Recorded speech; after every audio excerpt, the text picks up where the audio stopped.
1 hour. It's a session for all of us together. We are just kind of getting things started, and then you're going to join forces to conclude the session. That's the basic idea. So as you see, the title is Living the Stories, Personal Applications of Srimad Bhagavatam Narration of Everyday Life Challenges.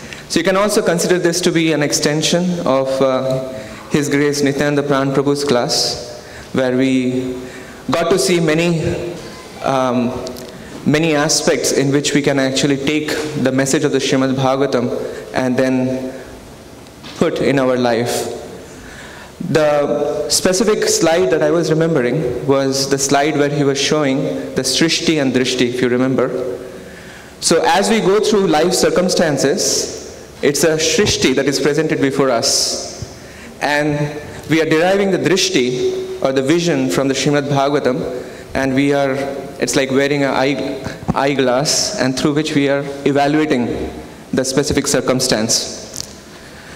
So we have actually spent some time coming up with a list of mapping from the different stories of Srimad Bhagavatam to the life's challenges. Actually, this is about 80% of the list we have actually composed, and the actual list can be shared with you through Sham's Sakhi Mataji.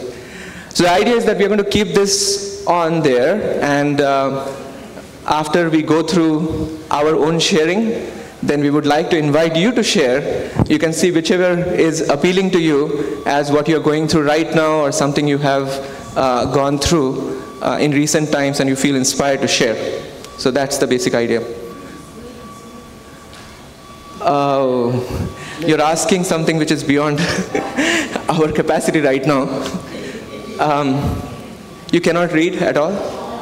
Okay. All right. So then, in any case, I'm sure you can think through the Bhagavatam's character and think about the obstacles the specific characters were going through, and see if you can draw some mapping into your own life, and then see what inspiration is actually applicable in that specific circumstance. So we will start actually making ourselves vulnerable, and then we will invite your vulnerability. So I will request Subal Prabhu and Jagadananda Prabhu, so two exalted souls with whom I am very fortunate to share the floor today.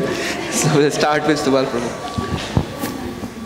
I was assigned to be one of the servants of Parama Rupa Prabhu, and I'm happily agree. And also, I was joking with Jagadananda that the great Jagadananda is coming with his disciple to speak.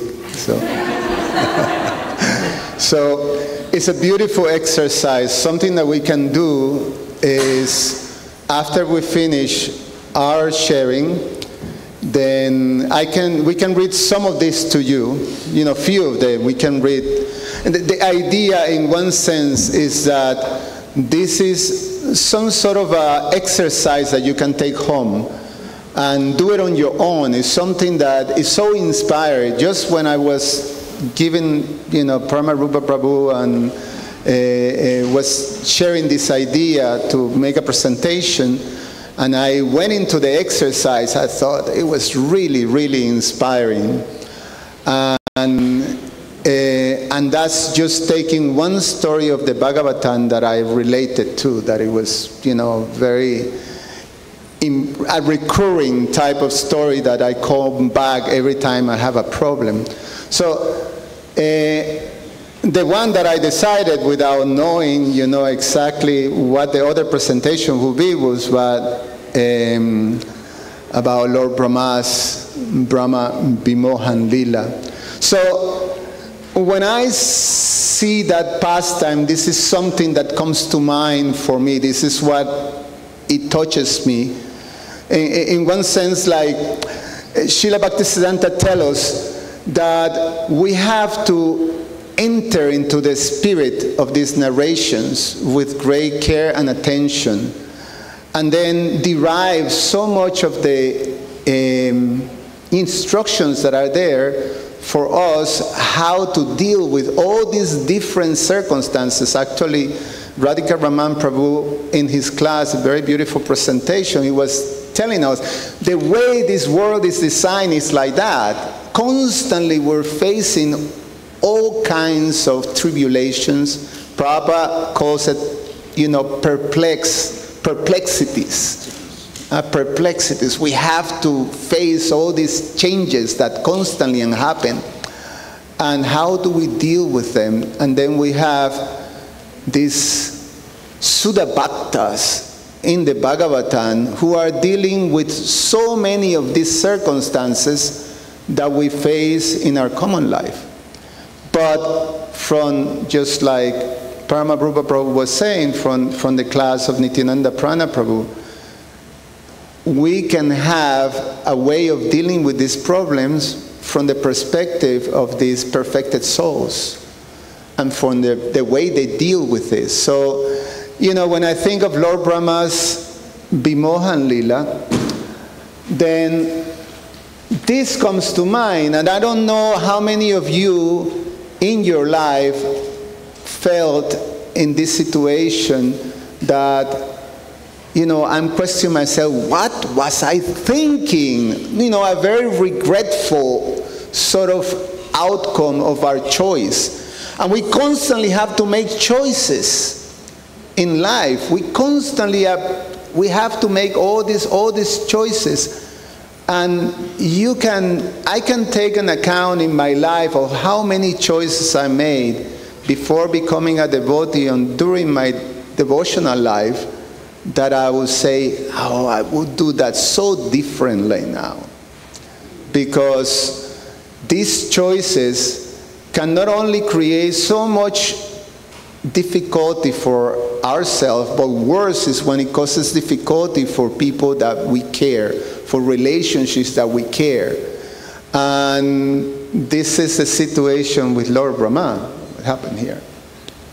So, the Brahma Vimohan Lila is the bewildering of Lord Brahma. So just a little background very quickly. Actually, one of the things of this presentation is that we only have a very short time. So the idea is we don't have the time to go deeper into this, nor I'm going to give, personally in my space, I'm not going to go anecdotal, but because through the choices that I made that I regret in my life, I'm learning this. This is something that I want to absorb myself, actually from what His Holiness Rupa Swami is helping us to take shelter of the Bhagavatam, to take shelter of these narrations. So these are things that while I was thinking about it, what type of, how I would like to learn from this. And I want to share that with you. So a little background, just to get the picture. Lord Brahma just witnessed Krishna killing the great demon Aghasura. He was hovering in the sky when Krishna was dealing with Aghasura. Krishna kills Aghasura. Aghasura's soul hovers into the sky and zoom, enters into Krishna's body. Lord Brahma observes of this. Our acharyas tell us that Lord Brahma he understood Krishna's position. He fully understood Krishna's position, and within his heart, after observing Krishna's wonderful lila and pastimes, he thought, within his heart, he wanted to witness more of the sweetness of Krishna's lila. That's what his heart was telling during that time. Krishna, as a super soul, he understands this. His devotees have this desire. Meanwhile, in Vrindavan, the mothers, the different cowherd ladies, they had the desire to have Krishna as their son. And they were thinking, every time Krishna will come back from the forest with the cows, how it will be like if I take Krishna into my lap and feed him just like Mother Yasoda and give him my love like that. So the mothers in Vrindavan desire Krishna as their son. And then the cows, while Krishna was milking the cows will think, how will Krishna be my calf and I can give it unlimited milk from my udders? So they have that desire. And of course we know the young cowherd ladies, they're all thinking, if Krishna becomes my partner, that will be the perfection of my life. So they have that desire. So Krishna wanted to fulfill these 4 desires. One, Lord Brahma's, his great devotee, Sudha Bhakta desire. And then the mothers and the cows, to fulfill that desire, the young girls of Vrindavan, and his own desire. This is what the Acharyas tell us. Krishna wanted to fulfill his own desire to taste the relationship, the love of all these devotees. So this is the background. Then it comes Yogamaya. The Acharyas share with us. Yogamaya says, my Lord, I'm ready to fulfill your desires. So I will make an arrangement. Yogamaya caught hold of Lord Brahma and bewildered him. Now Lord Brahma enters this idea imposed by Yogamaya, that Lord Brahma thinks, how about if I take Krishna's cowherd boys and calf? And I wonder if you come to me and ask me, what happened to my friends? So I want to see how Krishna will react. This idea. Later, Brahma, what I was thinking, how this comes into my mind. So Lord Brahma steals the cow, the boys and the calf. And then we know during the year, the mothers are fulfilled, the cows are fulfilled. Garga Muni comes with the idea that let's arrange a marriage now of all the cowherd boys and the cowherd girls. They all get married. So they get fulfilled. And then Krishna enjoys all the things. So then that left Lord Brahma in this pickle situation in which, oh my God, he just realized, actually there's more to the narration, but we don't have time. But, he goes back and then there's a whole drama that happens in Brahmaloka. And then he realized, oh, there's something really wrong here. So when he comes back, then that's when he witnessed Krishna show his powers. This is a preview of 2025 Geetanagari retreat. Correct. So now Lord Brahma is in this situation. What was I thinking? How in the world he is fully devoted to his Lord? How he have committed this terrible offense to actually transgress the Lord's pastimes? So obviously, then the beautiful prayers of chapter 14, Nityananda Prana just broke just the one famous verse so beautifully, and Radhika Raman Prabhu spoke a little bit about too, very, very beautifully. So we know the prayers, and specifically the most famous ones, the ones that really we constantly come back to that, especially as devotees. As we go through all kinds of things, we always think, or when we tell someone else, hey, remember this verse, Tatenu Kampam verse, how encouraging it is, how wonderful these verses are. And there's something that Lord Brahma is a recurring theme. Also, we heard that in the presentation of Radhika Raman Prabhu, and both also Nityananda Prana Prabhu, body, words, and mind, body, words, and heart, the alignment that have to be there. That's the thing that is a recurring theme on Lord Brahma. So our wonderful devotees already presented that very nicely. And we have to take this home and really, take that and think how we can apply these things. Again, Lord, Srila Bhaktisiddhanta, we enter into this spirit. So now Lord Brahma this is imposing him. Now, one may think, well, he's playing a lila. A lila means a transcendental play, pastime. So, like an actor, you're giving a script, and then you're separate from the script. You play the part very nicely, but that's a character that is not you. But that's not Lord Brahma. That's not all these wonderful devotees that are part of the narrations of the Bhagavatam. They're living. They're experiencing all the emotions. They're going through all the things, the regret. And we see that in Lord Brahma expressing. He say, my Lord, just see my uncivilized impudence.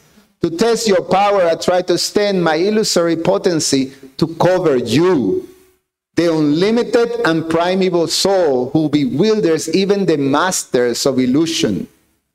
What am I compared to you? I'm just like a small spark in the presence of a great fire. So therefore, please forgive me. So he is experiencing terrible regret. So the important thing that we have in these prayers is that we have to see how these Suddha Bhaktas deal with the situation of finding yourself in a very regretful choice that we have made, and possibly damage a relationship, possibly, so many things that we have to, that in terms of social choices, family, parenting, professional things that we have to do, that it may be a great sort of regret. So Lord Brahma experienced this, but this mohan, or this illusion, or this bewilderment, was placed by Yogamaya. Otherwise, he's a perfected being. He's a pure devotee. The backstory that Radha Karamanta was talking about this morning. Yes. Backstory, inside story. Yes. So Prabhu is giving us a peek from the Acharyas. So then it's us. Now, let's say better, most of us, conditioned souls. So, conditioned souls, in the Bhagavad Gita, Krishna says that we're born into illusion. We're born this sammohan. This illusion is not imposed for a pastime. This is something that, when we come to this material world, it's just part of our being. We're born into the illusion, and this illusion manifests from these dualities. We have to deal with these dualities, and the dualities comes from desire and hate. So Prabhupada explains what is this duality thing. How am I doing in time? I'm already past. So, very quick, I'm just going to go through this. You can't read that slide anyway. If I can get this to work, let me see. Prabhupada, please say. Govinda. Okay, Prabhupada doesn't want to say. Move on. Okay. So Prabhupada says, such deluded persons, this is Prabhupada comments in his purport. It's basically, because of time, paraphrasing. Prabhupada tells us that, all these different manifestations of dualities that we have to face, that all these things that have to do with desire and hate, and becomes aversions and becomes attractions, becomes, attachments, all the things that have to do with dualities. We are making decisions and choices that are being influenced by these dualities. We have to, we're forced to act. We're forced to make choices, in one sense, from these dualities, from whatever this body finds attractive, or maybe the idea that this will give me happiness, to something that, oh no, I hate this, aversions. So then it becomes what Krishna also explains, that we have to become free when we become spiritual, realize hankerings and what is the other one? And lamentation. So lamentations come from fears, and all these things influence our choices. So in one sense, basically, it's a no-winning situation. Conditional life, we're meant to make mistakes. It's just part of the whole deal. It's part of conditional life. 4 defects. And one of them, we constantly make mistakes because we're forced by these dualities. We cannot see things as they are. So this is the last thing. The scientists have actually found out this difficulty that, they're analyzing what people who are so intelligent, how in the world they can make these foolish decisions. We see it all over in politics, in sports, in all levels of society. You go into the news and you have someone doing something extremely foolish. And, people that are qualified. And then when we go in our devotee society, we also see these things. All kinds of choices. I'm thinking of one, that was something that affected so much when the 55th Street in Manhattan, the temple, the great 11th floor building that was so dear to Srila Prabhupada was sold. So that was a decision that was made actually by few devotees, and at the end, something quite regretful for many. So we see that happens. So this is what these scientists have found out, and this is very interesting because we have to deal with the thing. They say, under the right circumstances, a subconscious neurobiological sequence in our brain causes us to perceive the world around us in ways that contradict objective reality, distorting what we see and hear. So this is something that is just inbuilt in a conditioned life. So there's something that happens subconsciously, and we understand that from the Bhagavad Gita, that material nature forces us to act in certain way. We think that we're acting, but actually material nature is carrying out these things. So these scientists, they think, well, okay, it's something unconscious in the brain. So they say, this powerful shift in perception is unrelated to our intelligence, morals, and past behaviors, nor can we control it. This brain shift phenomenon was found that it happens in 2 distinct situations, those involving high anxiety and those associated with major rewards. So 2 things, when we are in high anxiety that we're threatened, or there's something that is threatening us, then we make these very fast choices that in many cases we regret. Sometimes we say something that is very hurtful to someone else, or things like that, in a position of anxiety.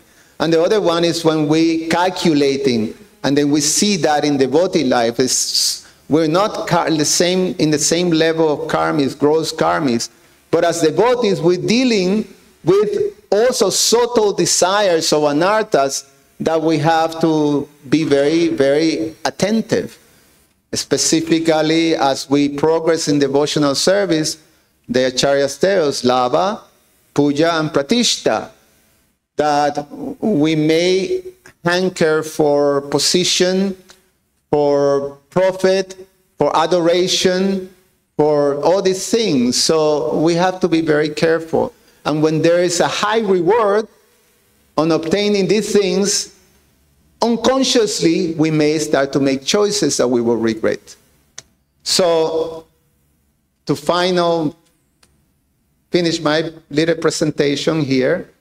So, Govinda. Okay, we do that trick again. So, Lord Brahma's lessons, something that we will take home. Now, Lord Brahma say the problem, just in those two verses that are so significant, the problem is not with the social position one may be situated, but the process of speculated knowledge. So this is like a sutra that, we can unpack with a full seminar. So we're going to leave that to you to take home. And one must offer all respects and dedicates one life with body, words, and mind, or a heart, to the descriptions of Lord Krishna's personality and activities, which are narrated by him personally or by his pure devotees. So our theme is to take shelter of the Srimad Bhagavatam. And while fully engaged, heart, words, and body in the process of devotional service, what Nityananda Prana was saying, gratitude, with one gratefully accept Lord Krishna's arrangement for oneself, having full faith on his causeless mercy, which was one of the themes also of Radhika Ramon's class today, which was very, very touching. So I finish with this. Again, I like to go further on these things personally, and I think the idea of this presentation is that we like to encourage you to do the same. Thank you so much. Hare Krishna.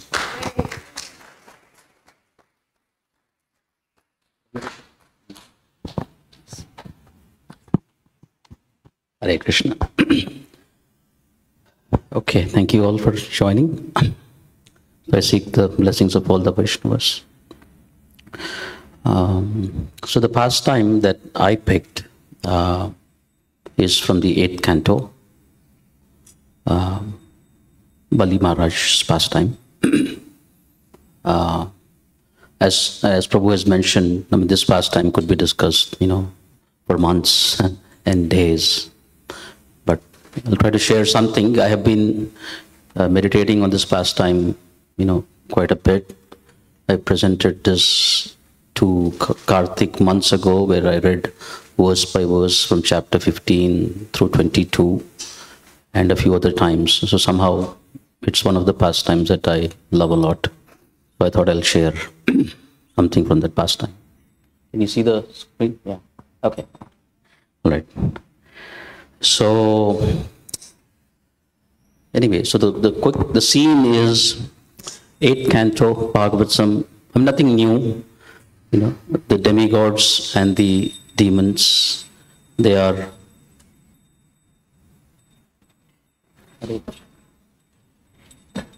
so the demigods and the demons have this constant battle amongst each other, and sometimes the demigods are in charge, sometimes the demons are in charge.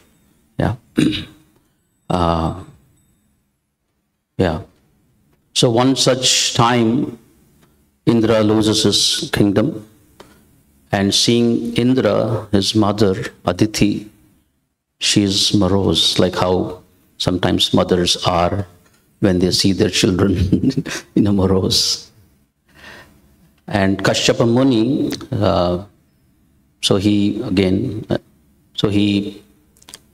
he gave her a Payavrata ceremony, to perform.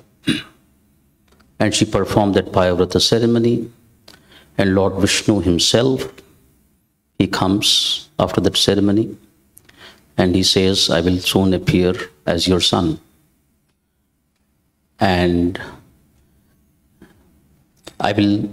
it will not be appropriate, Lord. So this is the enigmatic part of the Lord.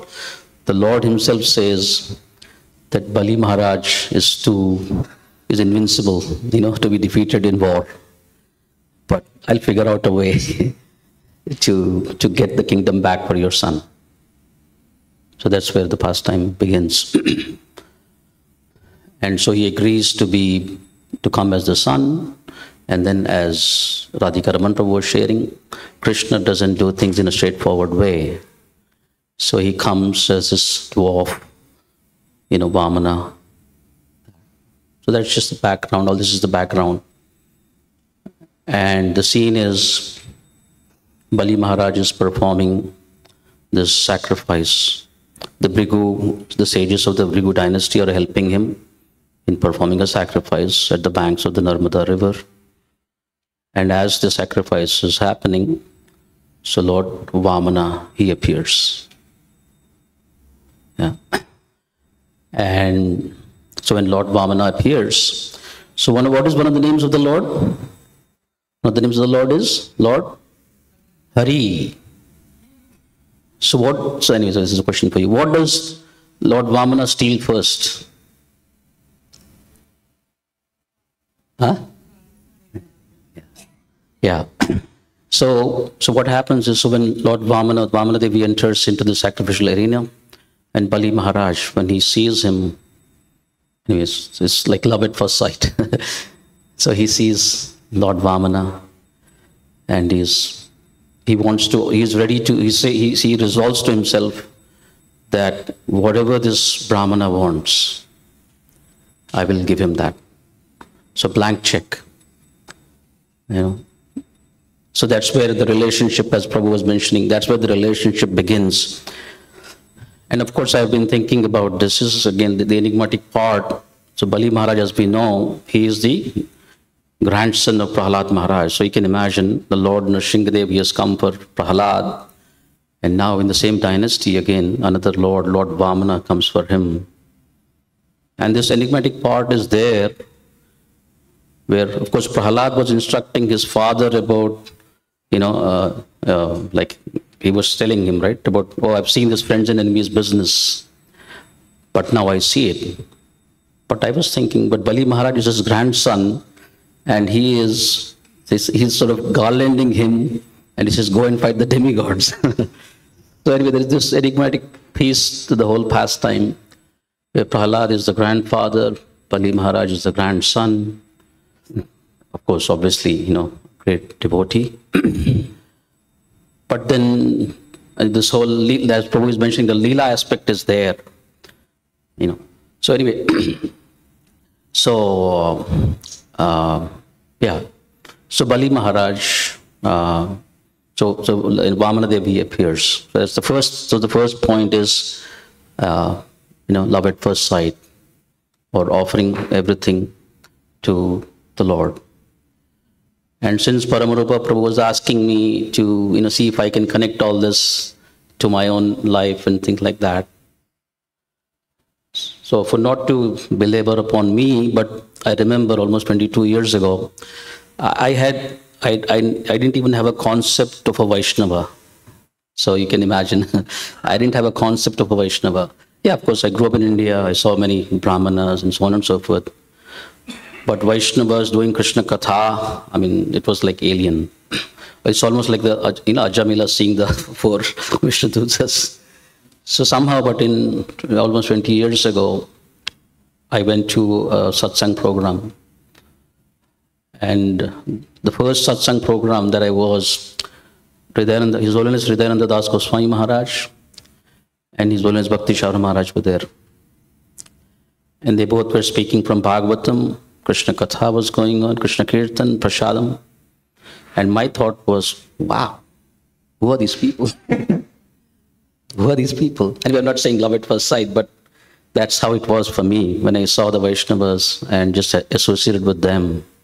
I didn't know that kind of a world existed. And of course, somehow, and I took to the process like a fish takes to water. I was thirsty for, I don't know for how many lifetimes. I met devotees, and that was sort of the mood, whatever devotees want. So I was kind of, I threw caution to the wind and just served all the devotees. And of course, I think that came with some price, but I would do it again. So Bal Prabhu said he would do something differently, but I think I would do it again. Anyway. So that's that. So that's the first part. Bali Maharaj offering his heart to Vamana Dev at first sight. Okay. Then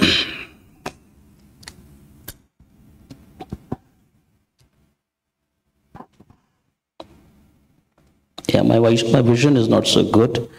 Yeah, okay, anyway.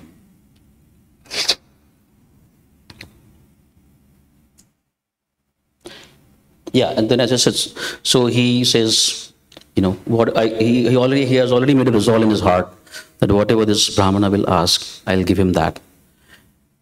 And then the beautiful exchange that Radhika Raman already mentioned about this, right? So Lord Vamana, he says, well, geez, I just want 3 pieces of land. And he gives him all these instructions that if a Brahmana is not satisfied with 3 pieces of land, he will not be satisfied with anything in his life. So anyway, this is again, I guess I connect to this aspect also. At some point in my life, somehow, maybe a reckless decision or whatever, but yeah, somehow my life moved in such a way that I was living kind of a brahminically, where I was dependent on devotees for charity, and I was serving the devotees, but I was dependent on them. And then so these instructions that Lord Vamanadev gives to Bali Maharaj, of course, but then he tricks him and he takes everything from him, he cheats him. But those instructions that he gave about being satisfied with what you have as a Brahmana. So I read them, carefully, study them, and I try to apply them in my life. I'm not saying there, but try to do that like that. So anyway, so Bali Maharaj offered him everything. Lord Vamanadev said, no, I just want 3 pieces of land. That is sufficient. So that's the, third point, I think, yeah. Anyway, I'll skip the third one. Bali Maharaj, as I said, well, maybe not skip it. Bali Maharaj, Prabhupada writes in the purport, so Bali Maharaj is the grandson of Prahlad Maharaj, right? So we hear this also, that one is not, when one doesn't, like Prabhupada talks about this, just because the father is a doctor doesn't mean that, the son is also a doctor. So of course, Bali Maharaj was the grandson of Prahlad Maharaj, but Prabhupada mentions in the purport that when Vamanadev comes, when he receives him, what he does is he washes his lotus feet. And then when he washes his lotus feet, he takes the Charanamrit on his head.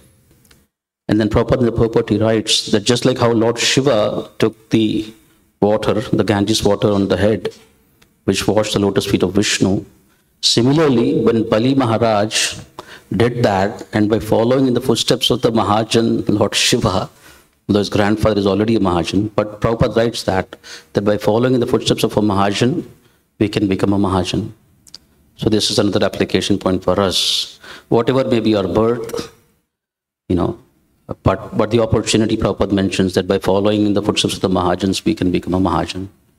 So that's another lesson to apply for, in my own life and all of our life.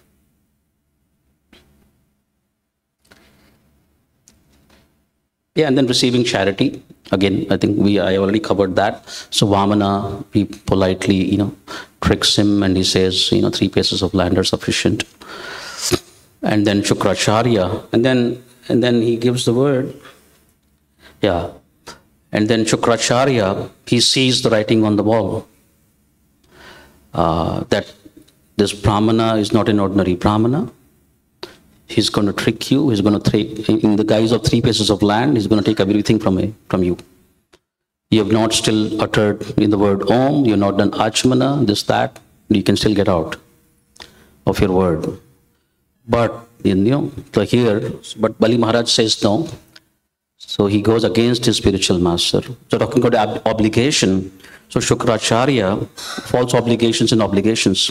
Shukracharya, in one of the fights with the demigods, Bali Maharaj was killed. Shukracharya brought him back to life.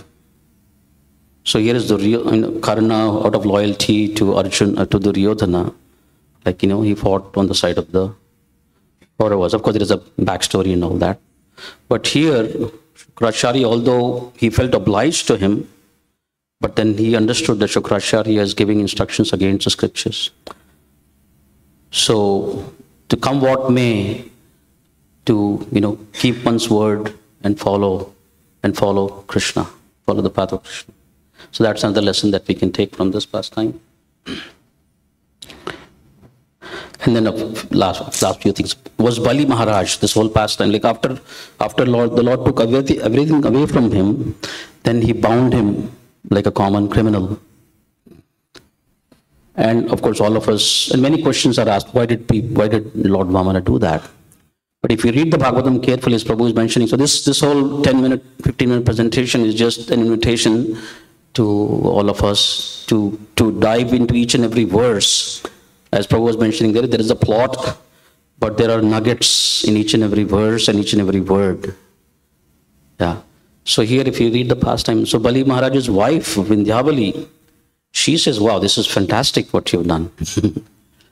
My husband was thinking that he's the owner and proprietor of everything. Because he tells the Lord that you're a small boy, you don't know what you should ask. I can give you everything. So Bali Maharaj, again, as I said, this enigmatic pace to him, grandson of Prahlad Maharaj, but having this Ishvara Bhav, proprietorship Bhava, perhaps a pastime also. But so Vindhyavali caught that, and she says, this is the perfect thing that you could have done. Bali Maharaj himself says that actually many people think that you are in favor of the demigods, but actually you are the friend of the asuras. So this mercy that we understand, right? What is real mercy? So who won? Did like that. So Bali Maharaj says that actually the Lord again and again, he actually vanquishes the false ego of the asuras. So actually he is the real friend of the asuras. And while Indra goes back to his heavenly kingdom, he smashes our false ego again and again. So this is how Bali Maharaj sees it, like as Prabhu was mentioning, Shastra Chakshu. And the Prahlad Maharaj is ecstatic, obviously. When he comes, he said, wow, this is fantastic. And he says, well, in the first place, it was you who gave him this, and now you took it away from him. There is no problem with that. So again, as Prabhu was mentioning, perspective. So when we read scriptures, these are classic questions that we are also asked, right? Bali Maharaj, why was he bound, even after he gave everything?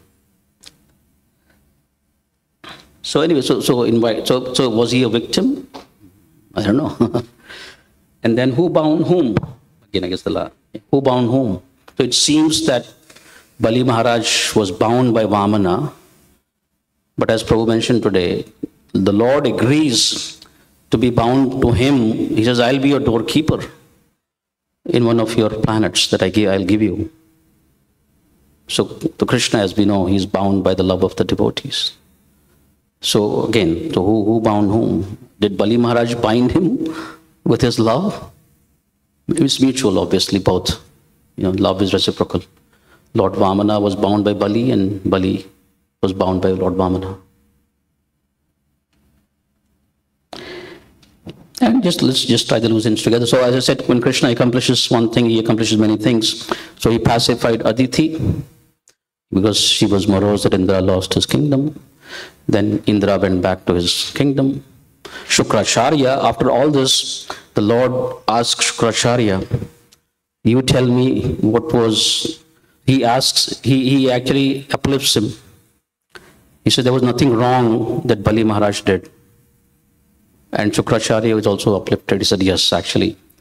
And Krishna also kept Shukracharya's word. He had mentioned that since you didn't follow your spiritual master, you'll go to hell. So Krishna is, can accomplish many things at the same time. So he sent him to his own planet. He became his doorkeeper. He kept the word of Shukracharya. And then finally Indra, success as a slipping stone to failure. So yes, he got, usually we hear, failure as a stepping stone to success, right? That's the phrase. But Indra here, he got his kingdom back.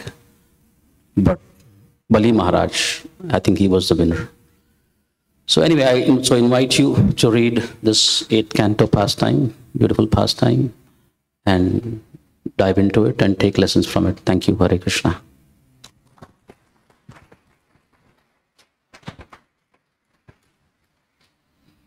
Hare Krishna.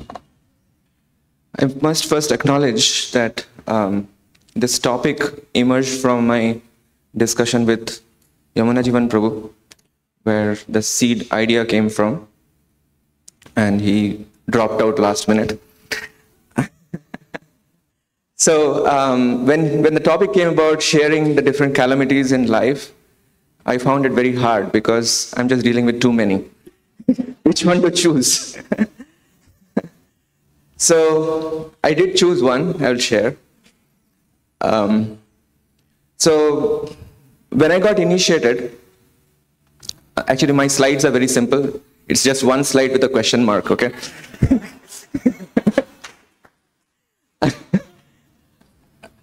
So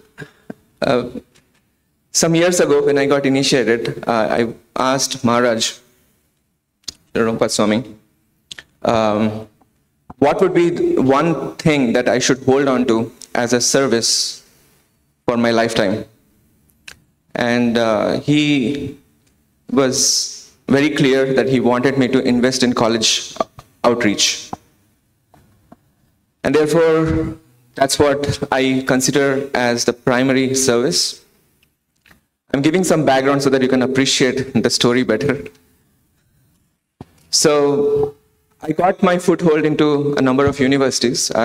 Both my wife and I serve as spiritual advisors, chaplains in a couple of universities in Boston. Now, you know, like in a university setup, when there is a chaplain or the spiritual advisor, they have to still work with a club in the campus. And typically that club happens to be a Hindu club because after all, you're not representing Christianity. You're representing Hindu. Although our mission is broader than Hindu, but still we have to start somewhere. So in this particular university, for 3 years, I had been serving as a chaplain, and the Hindu group was very supportive, and the programs are going on. All I have to just go there and just speak, and I'm done. No organizational headache, you know. So one particular semester, I invited a special speaker to start the semester, and he's a very well-known in ISKCON. So when he came, I was showing him, like, look, such wonderful arrangements are there, you know, just without my doing anything. Like, even that room has the whole copy of Srimad Bhagavatam. Everything is just set in stone. And of course, I was a little puffed up inside, I must say, that showing that, okay, see, everything is taken care of. All I do is I just come and speak, you know. So the speaker did an amazing job going through the specific topic that was assigned. And it so happened there was one question in the end, you know. And the whole crowd was an Indian crowd, you know. So one question in the end, and he answered for 1.5 minutes. Okay. I'm not going to the details. Just 3 days later, I received a call from the associate director of spiritual life for an emergency meeting. and that to meeting with the Hindu group. So I knew that something is going to happen.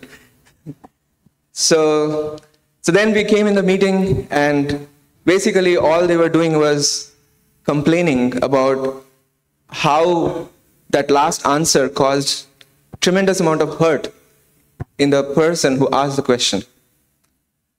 And it came to a spot because the speaker was invited by me, not the Hindu group. So they practically were ready to abandon me. That you manage your show on your own, we are not here to support you. But what makes things even more interesting is that 4 days later, His Holiness Rupa Swami was supposed to visit the same campus for his program. And so the situation is that I do not, it's almost like the carpet is taken off my feet and I have no place to stand on. And in 4 days I have to do something. So one verse from Srimad Bhagavatam is particularly reminiscent in that regard. I'll say that verse and see if you can see what that is referring to. Tasmat swasthena manasa vimrishya. You heard this word vimrishya before, right? Okay. vimrishya gatimatmanah dvaite dhruvartha vishrambham tyaja upashamam avisha.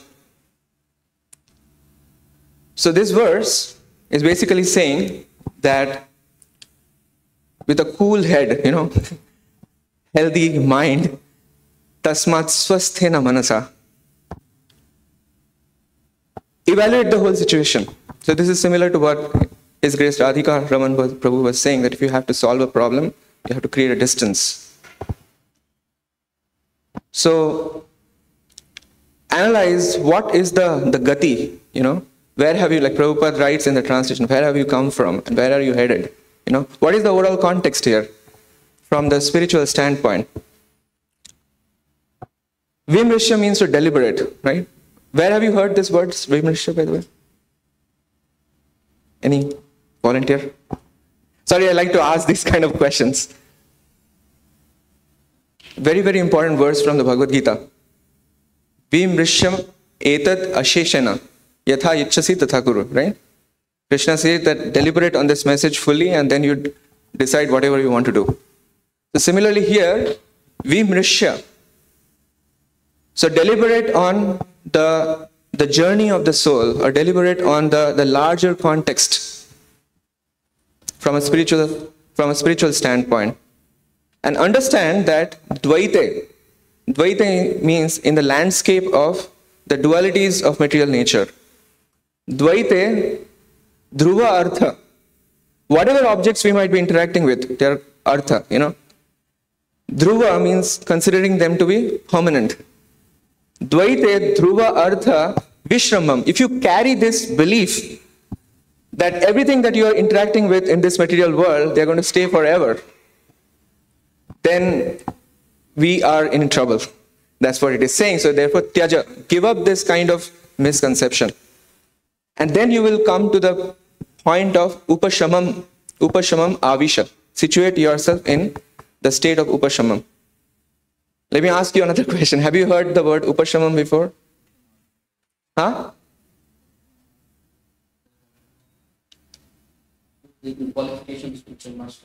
Yeah, that is Brahmani Upashamashrayam. But there is another verse, very important verse, where Upashamam occurs. Anartha Upashamam Sakshat Bhakti Yoga Madhokshajay, right? Vidvams Chakre. So, Lokasya Ajanato Vidvams Chakre Sattvat Samhitam. So, Srimad Bhagavatam has been given to us, like this is Vyasadev's vision, to purify our anarthas, right? To bring cessation to these anarthas. So we can bring about a cessation to our anarthas to the extent we are able to see the larger context from a spiritual standpoint. And then we analyze that, okay, everything is temporary. What is there to be so proud of? So now, if we come back, who speaks this verse? Any guess? So, anyone? Can you be louder? No? Excellent. King Chitraketu. So Maharaj Chitraketu already went through a calamity, right? So it's interesting to note that Maharaj Chitraketu had everything flourishing, right? Everything flourishing. Just there was one problem. So our life is also like that.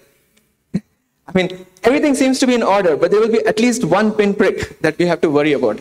And that pinprick is sufficient to derail us. Yeah, I mean, depending on the state of our consciousness. So if we are able to analyze from a spiritual standpoint, then we can take advantage of it. That's what Jagadananda Prabhu is saying. So Maharaj Chitraketu married 10 million wives just to get one son. And that too he failed. And then by the mercy of sage Angira, he got one son, and that too only for 1 year. And then after that, that son was poisoned and he was in another calamity. And this was the right time, when Angira Rishi and sage Narada found the right time where the instructions will penetrate deeper. See, a chronically depressed person, in one sense, is closest to reality. Because they have lost all hope for finding happiness in this material world. So Maharaj Chitraketu's actually standpoint was like that. He has lost all hope of finding happiness at that moment. And therefore, whatever Narad Muni, whatever Sage Angira have to say, it's going to penetrate deeper. So that's what actually Angira and Narada do. So Angira is actually raising the knowledge. So he's giving everything on the platform of knowledge to Maharaj Chitraketu, and Narad Muni adds the bhakti dimension to it by giving him mantra by which he can perfect his life. So how does that connect with my story? So how it connects with my story is that in another context, I have heard from Guru Maharaj, I'm sharing a little bit personal, he said that your struggle is my struggle, your problems are my problems. So if he has given that instruction, that solution must be there in the problem itself. And when I look back, what the situation was that it's all, I mean, of course the speaker did his job, and the speaker is a celebrated speaker, so there should not be any fault with the speaker. There must be an intervention by Krishna himself. And the situation was that if I have been nicely taking shelter of this Hindu organization, my life will just go on like this. There will be no progress, literally. But if the Hindu group rejects me, what am I left with? Western outreach, right? So therefore, from there, actually, within those 4 days, I had to go into deeper meditation, literally, like catching on to the mercy of Guru and Krishna, and really praying hard, and really building hope. And then when my spiritual master visited, I got to also discuss with him. There were a lot of new opportunities got created in that calamitous situation. And literally, there were some innovative ideas that got generated which had never been generated otherwise. So that is the story that I wanted to share. And I hope you can also feel inspired to share yours. And then we can move on with this. Maybe give them a few samples. Okay. I'm also guilty of having taken. Read one of them. Actually, if you don't make it full screen, you can probably. Subal, You can go like this. So anyway, this chart looks busy because we have tried to capture all the way from first canto till 12th canto, all the chapters and characters. Subal Prabhu did like 8 cantos, and I did like last 11, 12th canto. There's like nothing really there. Yeah. So this is an example of what. Well, we're supposed to give this list to all of you. So again, you can generate your own list. This is not an absolute list. It's not something that comes also from our acharyas or something like that. Yeah. This is something that we just came up with as common things that we have to face to, for example, Vyasadeva, chapter 4 of the first canto. Performing a service but being dissatisfied with the result. How many times we may be in that situation?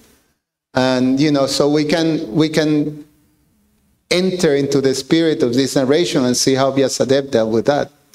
The Prachetas, this is in the 4th canto, 30th chapter, employing anger in service despite of neglect. I don't know if this is the right. In other words, that's when they were burning the earth. Dark lights. So they were really angry because there was a neglect on the duty. So I think this got a little translated. So like that.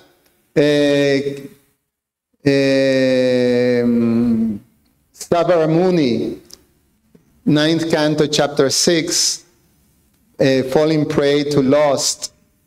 Parsuram, 9th canto, chapter 16, face a conflict of duty. say, Jad Bharat in 5th canto, chapter 9, a victim of abuse. So, sometimes we may find ourselves in those situations. So we can take shelter of the Bhagavatam and see how these Suddha Bhaktas, these perfected souls, from their perspective, how they deal with that. So that's something of an invitation. What we really wanted to do, but I don't think we will have time for that. That was the initial idea that Parama Rupa Prabhu had, is that you can also possibly take one of these stories and off your head just share something. But at the end, really, what both Yamuna Jivana Prabhu and Parama Rupa Prabhu were discussing, this is exercises of taking home. These are things that we have to take and how we're going to apply what we learn in here. So that's the idea. Parama Rupa Prabhu, you want to say? No. They put it on me. So I think it's almost 6, so there's going to be Arctic now, so we're going to conclude that. I just want to say one thing. Sorry for not being able to fulfill what I said in the introduction. Really, sincerely apologize for that. Yeah, initially the idea was to spend 10 minutes, but that was an impossibility, so sorry for that. Panel and half an hour. Thank you, everybody. Srila Prabhupada ki jai, jai, Shishik Radha Damodar ki.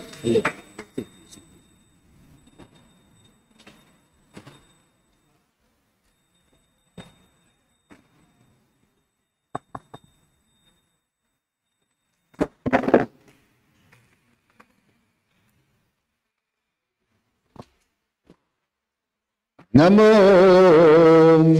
Vishnu